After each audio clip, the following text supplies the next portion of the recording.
This is the first video in the series that I'll be doing in OSPF. So we'll start from few foundation topic first, and then once we cover the foundation topic, you have a good solid understanding of how OSPF works, what it is.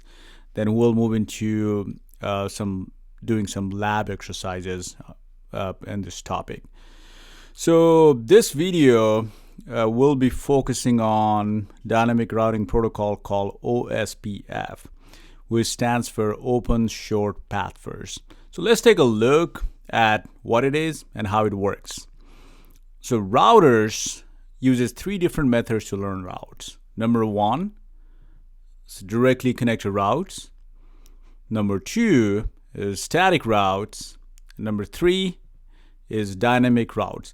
So OSPF is a dynamic routing protocol. So in this video, we'll be focusing on dynamic routes.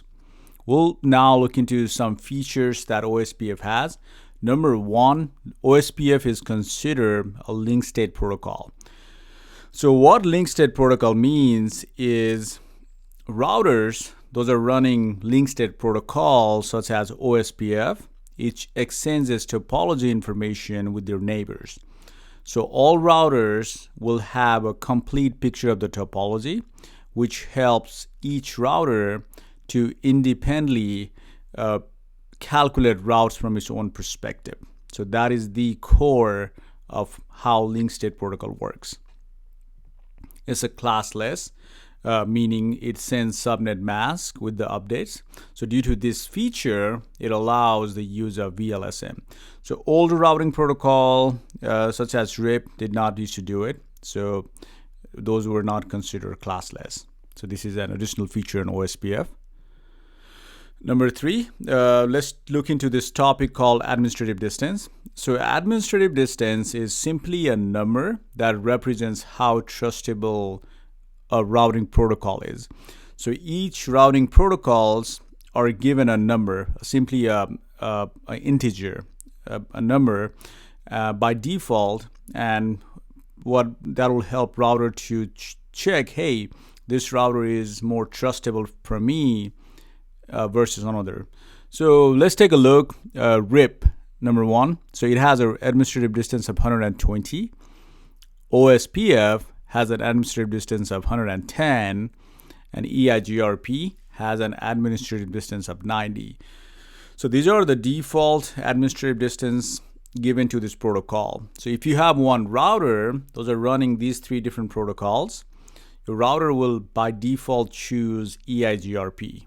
And it does that because the administrative distance, 90, which is lower than 110 and 120. And that is the nature of how it works. So the lower the number is considered as more trustable. So that's how those are designed. We just have to understand that way. So yeah, just take a note. The lower the number, router thinks it's more trustable, and it will basically believe it. So these numbers can be changed. This administrative distance can be changed manually. But these stay local to the router, but are not exchanged with other routes. So if you ever decide to change this number, make sure these are changed all across. If not, you'll have some issue. So moving further, static routes. These are the routes we manually configure in the router. It has an administrative distance of 1. So definitely static routes will take precedence over any dynamic routing protocol, because router thinks if we configure a route, it's more trustable than a routing protocol learning it, right? So if you have one router running all these three dynamic routing protocols plus the static route, your router will prefer static route, and simply because the administrative number for this router is lower, which is number one. So directly connected routes. So these has an administrative distance of 0. So this will absolutely take precedent, and which really makes sense, right? I mean, there cannot be anything better than it's directly connected to the router on interface. So that's the way it works. Main takeaway from administrative distance is it's simply a number, and lower the number, router thinks it's more trustable and it will choose to use that over anything else. Metric. So OSPF uses cost as its metrics. And it uses the same principle like administrative distance. So it has a formula that it uses to calculate a cost. And when it has multiple of different costs, it uses the same logic with lower the cost, it means better path. So if you have two different paths with different cost, it will simply choose one with the lower number. So we'll take a look. So this is the formula OSPF uses. So to get a cost of an interface, it will take something called reference bandwidth. And the reference bandwidth by default is 100 megabits per second. So every time it will plug in that number, 100 megabits per second, and it will look into interface bandwidth.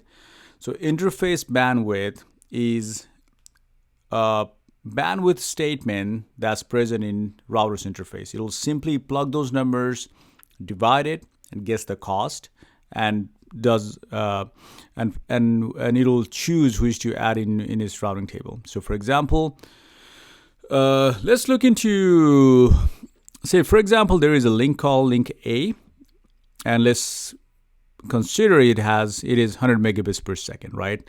So what OSPF will do, it'll use that formula on the first bullet point. It'll divide 100 over 100 and guess a cost of 1. So for this link, OSPF will record, all right, my OSPF interface cost to get from this link is 1. Let's take a link B. It's a slower link. It has a 1.544 megabits per second. Uses the exact same formula. Guess a number, which is 64.76.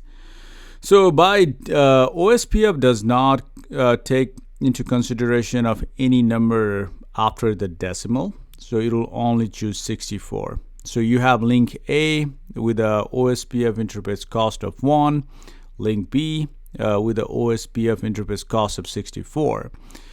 And it'll choose the number always the lower. So link A with cost 1 will be added into its routing table simply because of the lower cost. So this is how OSPF cost works. This was a quick introduction to OSPF video. We'll create more foundation topics and we'll look more into depth of how OSPF works.